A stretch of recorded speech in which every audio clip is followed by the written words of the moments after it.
Assalamualaikum warahmatullahi wabarakatuh. Sampurasun wargi dulur baraya sadayana tepang dangu di sareng simkuring Mang Ian Kidemang Gunung Halu di anu kasep sakabupaten Bandung Baratnya dina acara anu maneh nyaeta Dongeng Sunda. Dongeng zaman kiwari ala kiwari anu nyarioskeun lalakon kahirupan mangsa bihari atanapi kabaheulaan. Kumaha dararamang para wargi sadayana atau mugi aya dina ginanjar kawilujengan rahayu berkah salamet amin ya Allah ya robbal alamin. Dina waktu ieu simkuring sijanderaskeun hanca nu katunda dina padaran dongeng anu judulna Nyimas Talaga Uning bagian anu ka-3 nya.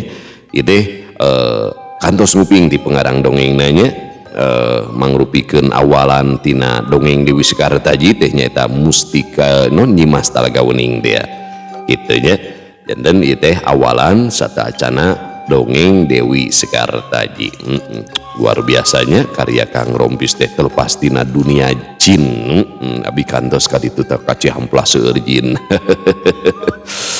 Luar biasa, doakeun Kang Rompis pengarangnanya sing tamih-tamih kasep, sing sehat, sing jebar rizkina nu mananya leres-leres aja nama lain karena materi dinang hibur urang sadayana teh nya estuding sejak ngamumule sini budaya bahasa Sunda khusus dina widang dongeng Sundanya dikosakeun simkuring tepang riji nu luar biasanya sanos anjeunna kasep namung sa RT gitu nya kasep keneh habis sakabupaten.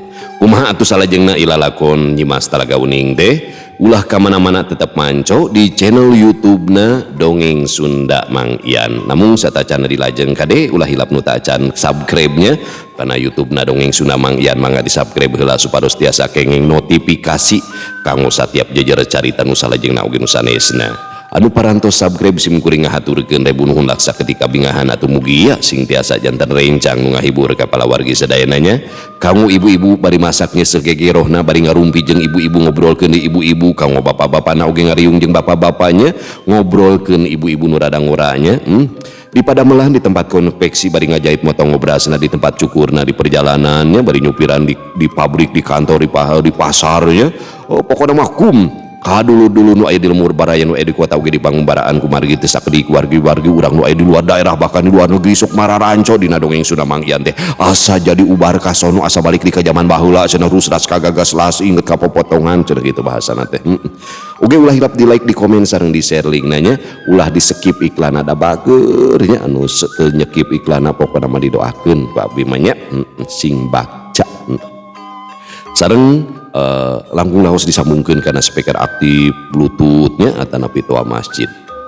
Sareng kumargi simkuring mah da ngadongengna sanes dina radio nu tangtosna aya sponsor aya iklan aya gajihnya saumpamina ngaros kahibur ku padaran dongeng simkuring nya teras hoyong apresiasi tah tiasa kana nomor dana ieu nya ieu nomor rekeningna sabaraha we saikhlasna 2000 we etang-etang parkir wewes.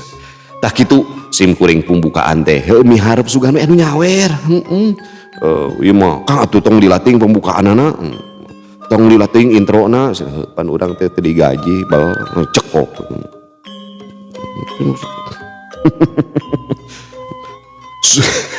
supados teu nyangkolong ting kana waktos hayu urang sami-sami ngalajengkeun ieu lalakon Nyimas Talaga Uning bagian anu ka-3. Mangga kaparayun sadayana wilujeng ngadangukeun prung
kamari teh hanja nembekeun kadugi Sukmanya akhirna ngawantun-wantun nyalira ngalandongan saatosna ramana nyaeta Bah Sarma ti Jengkang ngalandongan putra Demang anu diteluh sedanya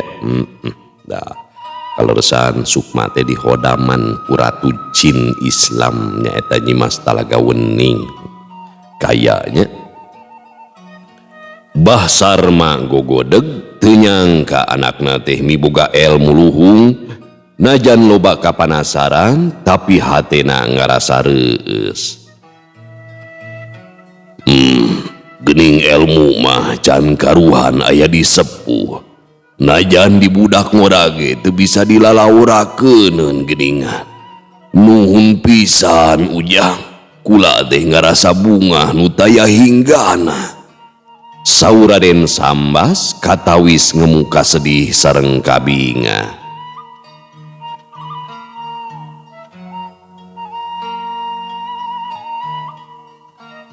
Sami-sami juragan, namung tak canda mangsa gemblengna ieu teh. Margi tuang putra teh sasatna disandekeun ka Ratu Jin Aprit anu ngagegeh Gunung Sundung. Landongna kedah ku kembang lokat mala anu ayana di eta gunung sun. Walon Sukma ngabejakeun nu jadi marga lantaran udurna Den Purbaya. Sarerea anu ngadengekeun caritaan Sukma teh ngaranjug sabab geus pada apal ngeunaan Gunung Sundung. Gunung Sundung teh geus kawentar tempat anu kacidawingitna, tempat nonoban para dedemit siluman Duruweksa Marakayangan.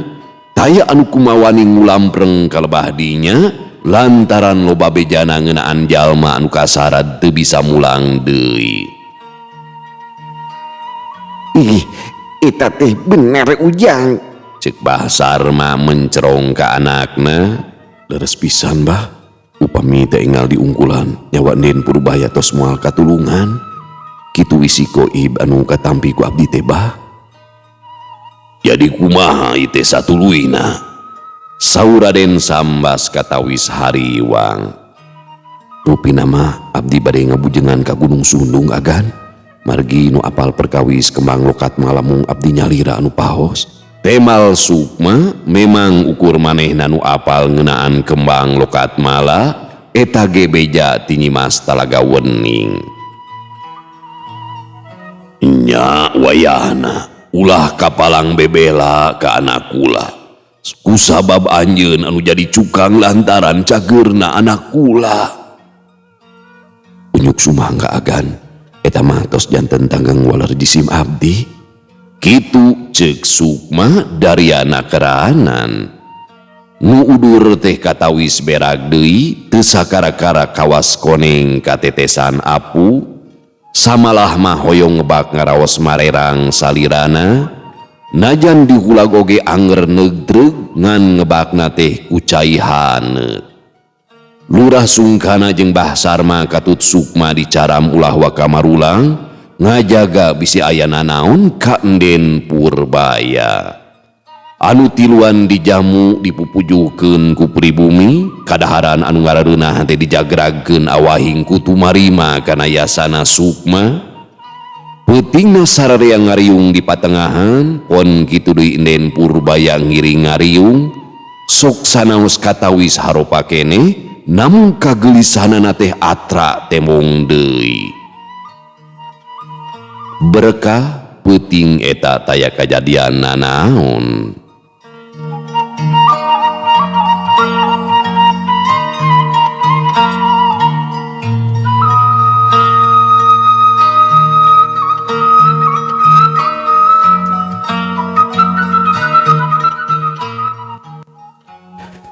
Dina poe isukna Kilurah Sungkana amitan ka Raden Sambas, kitu di Bah Sarma jeung Sukma sarua aramitan.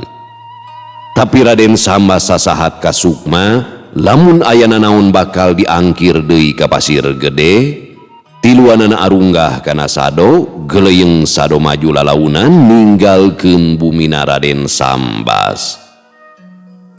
Saja jalan galecok ngobrol ngunaan Den Purbaya anu gorejag deui satu tas ditarekahan ku Sukma, komo lurah sungkana mah teu boleh kumecrek kataji ku pangabisana Sukma. Basa anjog kalmur Cisaga, lurah sungkana mikeun duit ka Bahsarma katitipan ti Raden Sambas.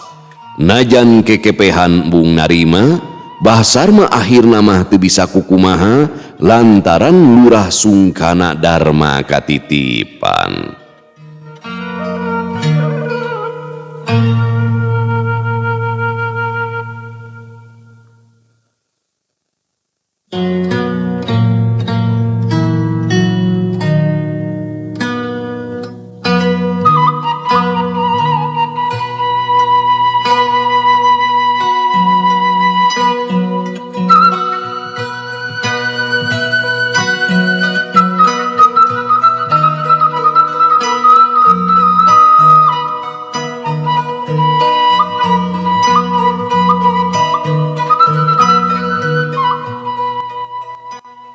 Ih, teu kedah.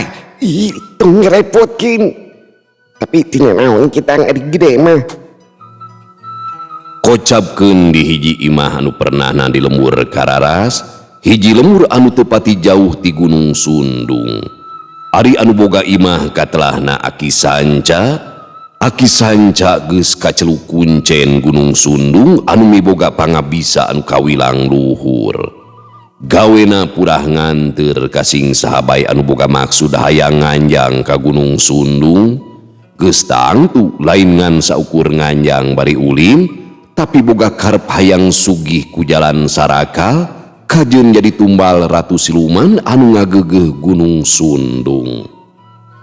Poe eta di imahna aya kajadian anu matak pikareuwaseun, sabab kamar paragi Aki Sanca nyepen teh ngadadak paburantang. Parukuyan beulah lebuna patulayah aur-auran, sakabeh pakakas paragi babakti ka Ratu Jin Aprit teh teu sirikna pasolengkrah kawas aya nu ngawut-ngawut. Puguh bae Aki Sanca ngajenghok lantaran kakarek ayeuna ngalaman kajadian kawas kieu, manehna geus terus rasa aya hal anu tumiba ka Raden Karta. Nya Raden Karta pisan anu boga pola sangkan nyandekeun Den Purbaya ka Siluman Ratu Jin Aprit, nu jadi marga lantaran Den Purbaya nolak sapajodogan panglamar ti Raden Karta. Raden Karta putrana Raden Wiguna salah sahiji demang di Kademangan Kancra. Alatan nyeri hate asa disapirakeun ku Den Purbaya, akhirna mah Raden Karta nepungan Aki Sanca hayang males ka nyeri. Gancangna carita Aki Sanca poeta kene indit ka Kademangan Kancra teu nyalahan. Basa anjog ka imah Raden Karta loba jalma pating laliud kawas aya kajadian anu tumiba ka kulawargana Raden Wiguna. Sangus aya di jero imah, Raden Karta keur pada ngagugulung, ibuna nangis ngageunggeui ras ku nasib putrana anu teu pupuguh nandangan ka sakit. Ceuk nu nyaksian Raden Karta teh ujug-ujug utah getih bari jujungkelan, Aki Sanca terus bae nitenan kaayaan Raden Karta, ka pribumi menta disadiakeun menyan jeung parukuyan. Aki Sanca arek narekahan Raden Karta. Haseup menyantina parukuyan teh mulek minuhan rohangan, bauna aun-aunan matak lieur kanu ngangseuna. Aki Sanca peureum, biwirna ngunyem 4 kalimah pamake ngetrukeun sakabeh pangabisana. Telila aya soratan katinggalan meh nompo kana ceulina Aki Sanca.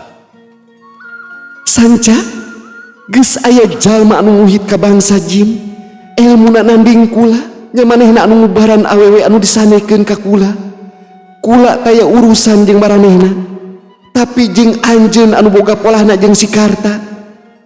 Lamun anjeun bisa manggihan kembang lokat mala di Gunung Sundung, si Karta bakal salamet. Tapi lamun hanteu, si Karta arek dicokot ku kami. Les teu kadenge deui, Aki sanca ngabentakeun panona mencerong ka Raden Karta. Hasut menyan dikibaskeun kana beungeut Raden Karta, kulisi anu gering teh ngulisi lalaunan. Raden Karta disangkeh ngarah bisa diuk ajeg. Aki sanca terus bae papatah, lamun Raden Karta geus jagjag kudu gancang nepungan manehna ka lemur kararas.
Geus ampir sabulan disaprak narekahan Den Purbaya, Sukma aya di imahna.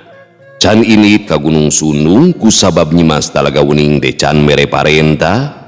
Nyimas talaga uning oge teu gagabah ras jig indit tapi neangan waktu anu hade. Ngaranna bangsa jin leuwih seukeut paningalina leuwih apal ka alam goib.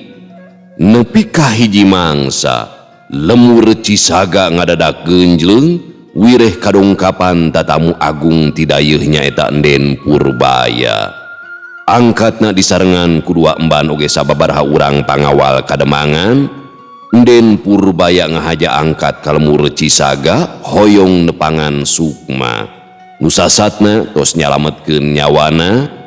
Urang lemur teu sirikna ngagimbung hayang sidi ka Den Purbaya anu ceuk beja mah geulisna teh rancunit endahna kabina-bina gademol.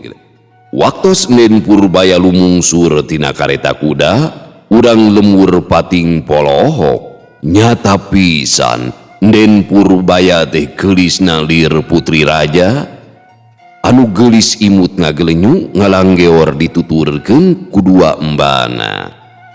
Bah Sarma jeung Ambu Siti teu sirikna dagdag degdeg kadongkapan tatamu agung putra menak ti dayeuh. Pon kitu deui Sukma ngarasa kaget kadatangan Den Purbaya. Den Purbaya calik ari pangiringna emok cabok di handap geus jadi kabiasaan mangsa harita mah lamun abdi kudu kacida hormatna ka paramena. Hapunten Den, sakieu buktosna di bumi ambo mah geuningan. Cek Ambu Siti teu sirikna dodongkoan awahing ku Ajri. Teu sawios ambu, abdi mah seja silaturahmi hoyong penak sareng Kang Sukma. Waler Den Purbaya bari imut. Berkah Den, ngiring bingah abah teh ningal Den tos sabihari deui. Mugi acing saterasna nya. Pokna Bah Sarma bari rengku.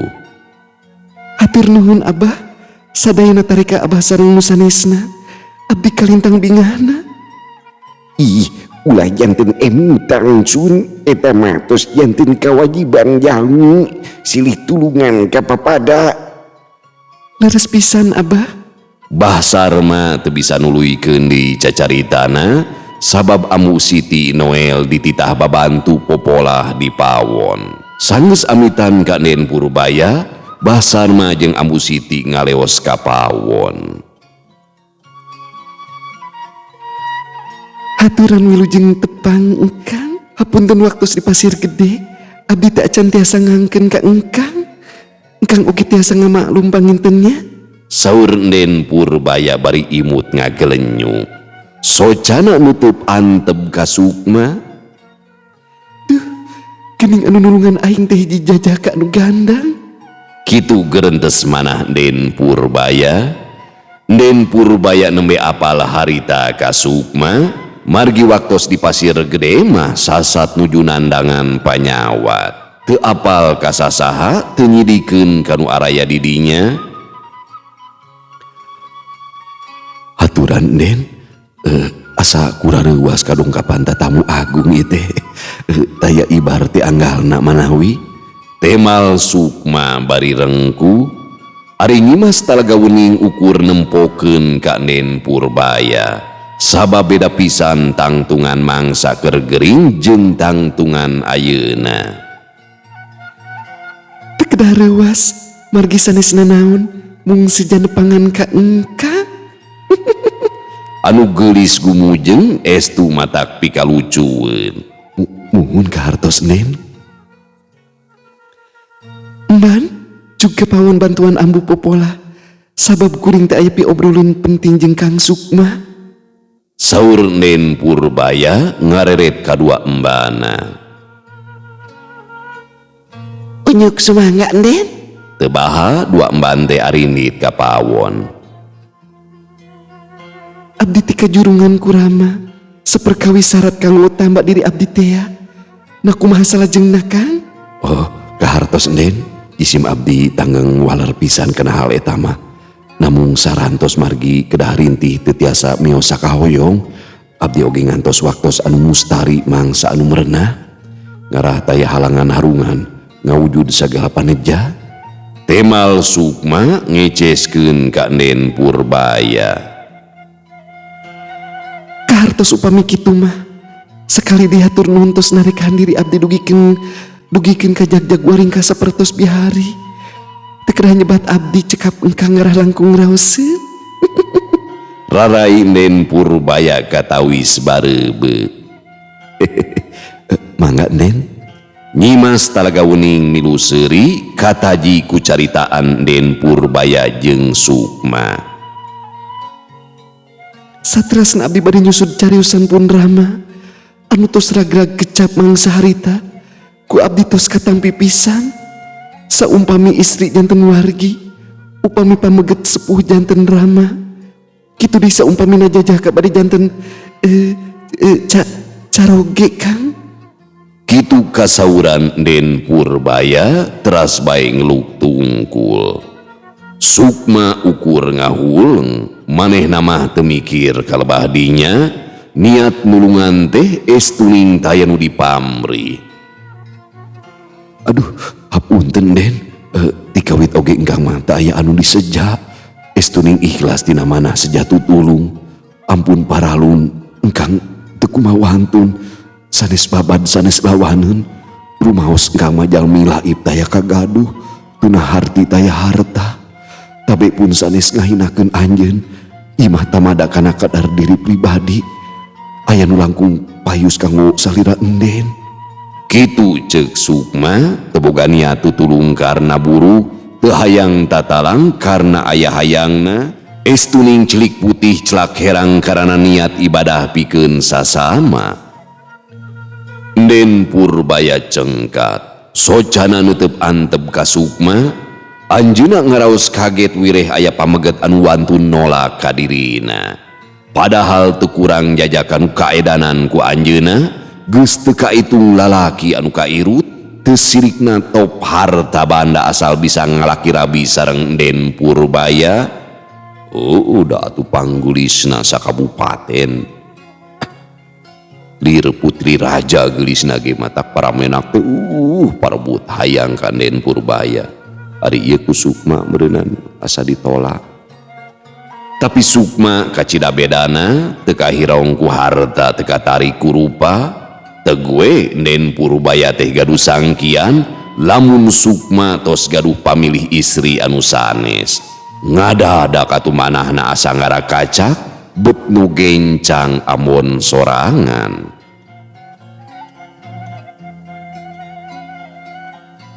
Teu sawios Kang, mata kitu ge abdi sanes istri pinilih. Engkang tos gaduh nu langkung payus di batan abdi. Rumaos abdi mah batan sakieu. Swanten Den Purbaya katawis ngalimba perbawa manah anu sungkawa Nyimas talaga uning nepikeun kamuncereng atuh ka Sukma teu panuju kana kekecapan Sukma sahenteuna atuh manehna oge sarua awewe bisa ngarasakeun. Sukma ngajenghok ngadenge omongan Den Putri teh asa manehna anu telenges. Sanes kitu Den, engkang teu acan gaduh sasaha namung tekebat kaburu diciwit ku Nyimas talaga wening. Puguh bae Sukma teh ngagurubug. Den Purbaya imut ngagelenyung bingah ngadangu Sukma tacan aya nu miboga teh. Sok sanajan tadi nama ukur nyusud ikraramana tapi samangsa lawung sareng jinis nama manah Den Purbaya teh ngaraos kata haji ku Sukma. Sukma teu sadar salila babarengan jeung Nyimas talaga wening cahaya komarana ngagebur matak ngaruntageun mamaras kaum wanita. Wajar lamun Den Purbaya teh katiruk atina kagendam rasana ku Sukma. Janten kumaha engkang moal tumampi kana ikrar pun rama. Sukma ngareret ka Nyimas talaga wening anu direret molotot anu hartina Sukma teh kudu narima. Mangga engkang sejak tumampi. Temal Sukma beungeutna bareubeu awahing ku era. Hatur nuhun Kang. Den Purbaya gumujeng socana ngadila ka Sukma manahna ngaraos binga. Belenye atuh Nyimas talaga uning teh imut milu bunga ka Den Purbaya. Belenye Nyimas talaga uning oge imut milu bunga ka Den Purbaya. Namun engkang teh nyuhunkeun waktos kanggo tatahar nyubadanan engke dina waktosna. Anu paling utami mah engkang kedah mios heula ka Gunung Sundung nyana kembang lokat mala. Mangga teh teuing abdi ge ngartos. Namun wayahna engkang kedah sering ka Pasir Gede ngalayadan abdinya. Nyaketan diri engkang ka ibu sareng karama di ditu. Sasatna urang sanes sasaha deui. Engkang ge langkung uninga panginten. Unyuk sumangga Den. Engkang ge ngartos pisan. Nyimas talaga uning bunga pisan ningali Sukma jeung Den Purbaya geus ngajadi. Jorojoy we aya sifat ocesna bijil. Kangaranan jin atunya. Curugna dibentikeun kalebah Den Purbaya. Aduh, Den Purbaya ngagurbug ku sabab aya nu ngakulusur kana salirana. Kunaon Den? Sukma reuwaseuh. Duka ieu sapertos aya nu ngarayap Kang. Waler Den Purbaya bari ngaragapan salirana. Curug Nyimas talaga wening dibetrikeun deui. Gurubug atuh Den Purbaya teh ngagurbug deui. Rarasaan anu ngarayap mingkin ka jero karasana ketek atuh nu lain di kieuna. Aduh Kang. Lali dikaising Den Purbaya ngarangkul ka Sukma awahing ku sieun. Tumrapna ka Sukma mata kaget panuna molotot badis kasibat. Salira Den Purbaya rapet atuh kana awakna. Jantung ratug tutunggulan hatena pating sareblak. Sajongjonan mah taya nu cacarita Den Purbaya pageuh nangkeup ka Sukma. Cikikik atuh Nyimas talaga uning teh nyikikik seuri bakating ku bunga. Sukma ngagurbug asa kagebah. Kitu deui Den Purbaya enggal ngalesotkeun rangkulanana. Raraina euceuy beureum awahing kulingsem. Den Purbaya calik deui bari teras ngeluk tungkul. Sukma reuwas kareureuhnakeun sok inggis aya nu Sukma reuwas kareureuhnakeun sok inggis aya nu nangeunankeun. Hapunten nya Kang. Sieun aya cucunguk anu lebet. Nuhun, rupina mah aya cucunguk gejul ngarayap Den. Sukma ngareret ka Nyimas talaga wening. Panun Nyimas talaga wening muncereng amek meureunan disebut cucunguk gejul ku Sukma. Kang, kodok dina saku baju aya cepuk perhiasan keur Purbaya. Bikeun ka manehna. Ceuk Nyimas Talaga Wening mere nyaho lamun aya cepuk dina saku bajuna. Sukma ukur unggeu. Den, aya sakedi kagegelan ti engkang minangka tawis kaeling kanggo salira. Ceuk Sukma ngodok saku bajuna. Cepuk perhiasan ditunda dina luhur meja. Den Purbaya katawis kerung. Cepuk perhiasan dicanak teras dibuka. Den Purbaya colohok ningali eusi cepuk. Perhiasan emas kawilang lengkep dipapaes ku batu jamrud pating gurilap. Asa nembe harita Den Purbaya ningal perhiasan anu kacida endahna.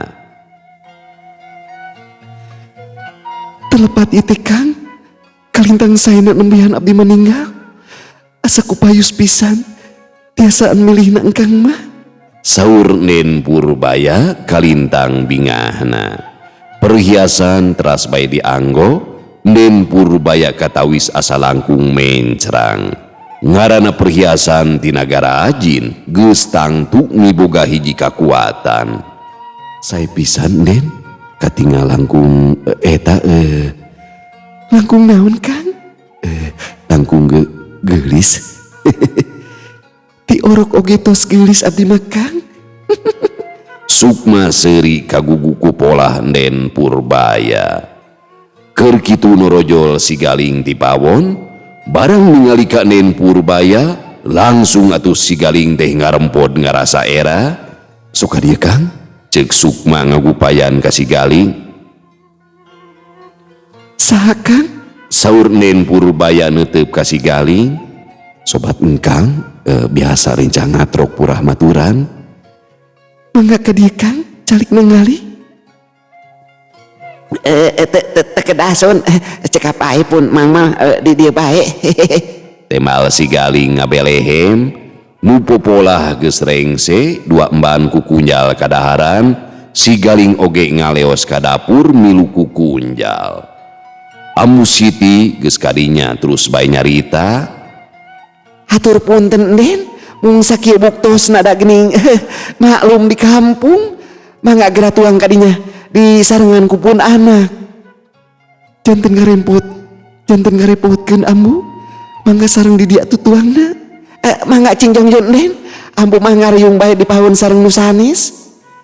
Mangga atuh, hatur nuhun pisan ambu. Den Purbaya tuangna di sarengan ku Sukma. Ari anu sejena mah ngarariung di pawon, barang am ngahuap ka amung sanguna teh seungit pandan, kadawek kana pais hayam kacida guranyihna. Den Purbaya apaleun pisan, bea sareng daging hayam kieu mah biasana ukur aya di paramena, tapi tetela di bumi Bahsar mage katuangan menak teh geuningan nyampak. Den Purbaya gaduh sangkian lamun Bahsar mah teh lain jalma biasa, tapi jalma sugih ngan teu nyirikeun ka batur.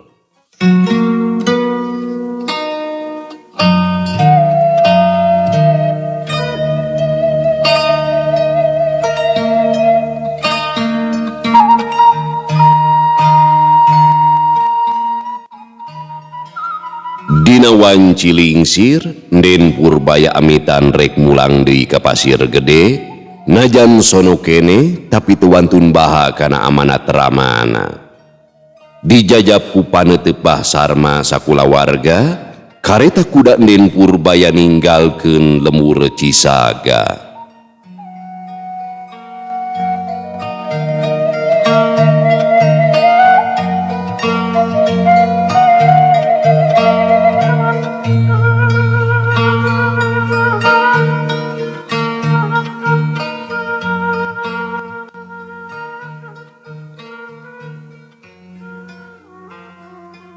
Barang dongkap ka bumina, Den Purbaya ditale ku Ibu Ramana. Cing, kumaha caritana di ditu teh? Panggih jeung jinisna. Kitu saur Raden Sambas gasik naros ka putrana. Kantenan ama, perkawis kembang lokat malamah teu acan angkat ke Gunung Sundung. Margi kedah milari waktu anu sae saurna teh. Nyang arti amage teu bisa sagawaya salah mangsa, bisi cilaka. Tah Satuluhina kumaha. Raden Sambas katawis panasaran. Sakumaha amanat ama, abdi ngadugikeun ka Kang Sukma. Sakawit ma alim nampi, abdi ge ngaraos bingung. Aya pameget nu wantun nolak ka abdi. Sangkian ma anjeunna teh tos gaduh istri nu sanes. Namung teu acan, berkah akhirna mah janten. Manawi teh kasep Kang Sukma teh geuningan ama. Rarai Den Purbaya katawis bareube. Raden Sambas sareng garwana Den Nurmala garumujeng.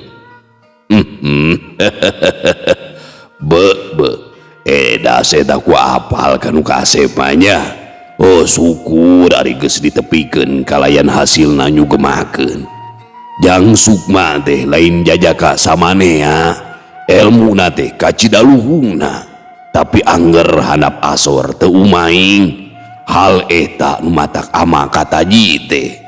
Kitu kasauran Raden Sambas kalintang bingahna.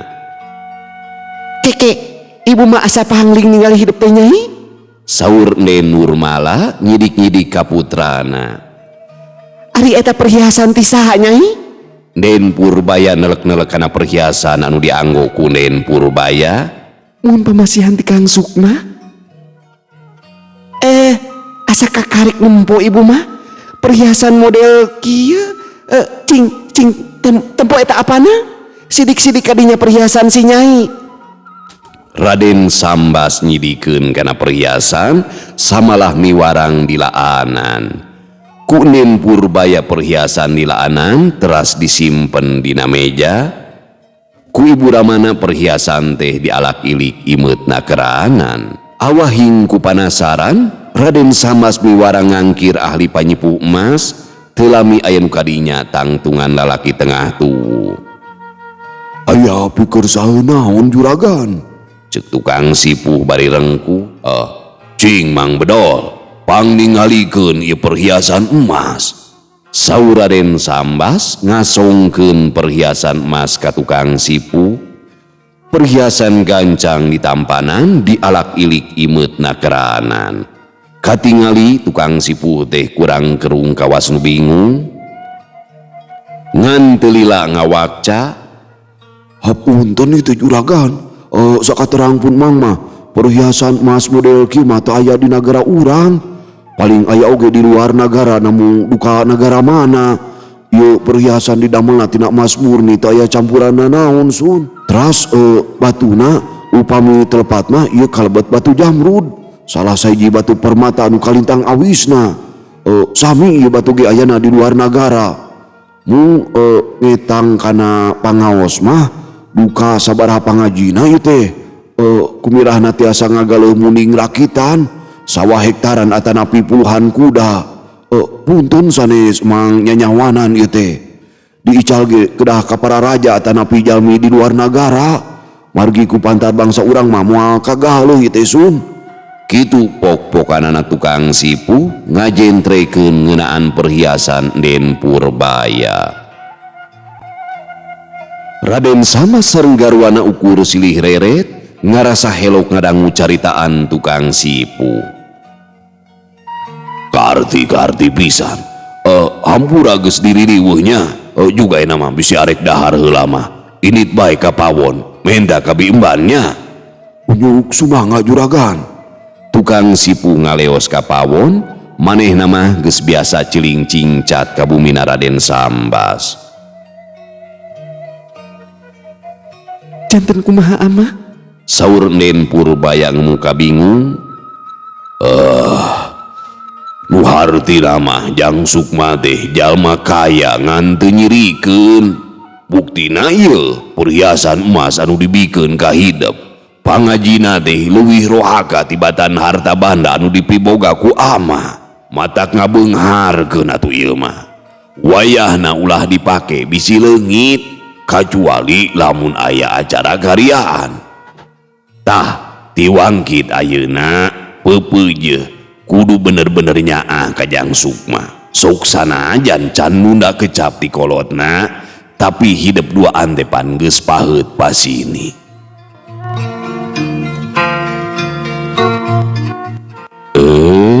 pamiarsa sadayana waosna parantos teu nyekapan deui geuningannya. Luar biasa ieu lalakon teh nya. Udah memang seueur hal-hal anu ajaib dina kahirupan mah nya, rahasia-rahasia kahirupan anu urang teu pernah nyangki. Sabab seueur Gusti teh masihan rahasia-rahasia ka hambana gitu anu teu pernah kaduga ku urang teh. Loba dina kahirupan teh hiji jalmi nu dianggap sepele ku masyarakat nya, nu dianggap sapele gitu ku kulawargana, tapi sing horengnya gaduh rahasia nu urang mata apa. Kadang-kadang urang masuk ka bobodo teh nyo ka samaran tinggal ku lahiriah hiji jalmi teh nya, gampang kataji, gampang wah, padahal eueuh harga eueuh eusi. Tapi teu sakedik jalmi-jalmi anu siga namanya jalmi basaja, tapi geuningan jero nama berlian begitu. Kahirupan teh mata urang dianjurkeun berbaik sangkok, berbaik sangkanya. Tah. Buah tina kasabaran, buah tina katawakalan, buah tina qanaah, buah tina tawadu nya urang teh, buah tina ikhlas. Eta teh kan permata-permata nu aya dina jero hate manusia. Jadi harga diri manusia teh aya tina sifat atawa hiasan-hiasan jiwa anu mulia. Nu tadi teh nya aya sifat ikhlas, qanaah, tawakal, ya, takwa, ridho, syukur, khauf, roja, dadanya, mahabbah, eta teh hiasan jiwa. Luwih mahal tibatan perhiasan seisi dunia. Mahal danya matak jalmi-jalmi anu uninga mah kana rahasia kahirupan anu bakal diudag teh perhiasan jiwa, sabab eta mah bakal langgeng abadi. Perhiasan dunia mah bakal aya leungitna, bakal aya beakna, tapi perhiasan jiwa langgeng teu sakedik sanaos jalmina tos teu aya, tos ratusan tahun ngantunkeun alam dunia, tapi makamna teh pada ngajarahan, namina pada nyebat, pada ngadoakeun teh eta sabab garaduh harta nu berharga teh hiasan jiwa eta nya. Matak salah sawios ajaran karuhun-karuhun urang pan riyado teh kanggo supados urang kenging perhiasan jiwa nu paling berharga eta ya. Sabar syukur ya. Bakca sakitu anu kapihatur, hapunten anu kasuhun, bobot sapanon carang sapakan, cag urang tunda dihanyuang siang, urang teuneun dihaneulem sieum, paranti nyokot ninggalkeun mangsa datang kasamper deui. Wallahu muwafiq ila aqwamit thoriq. Wassalamualaikum warahmatullahi wabarakatuh.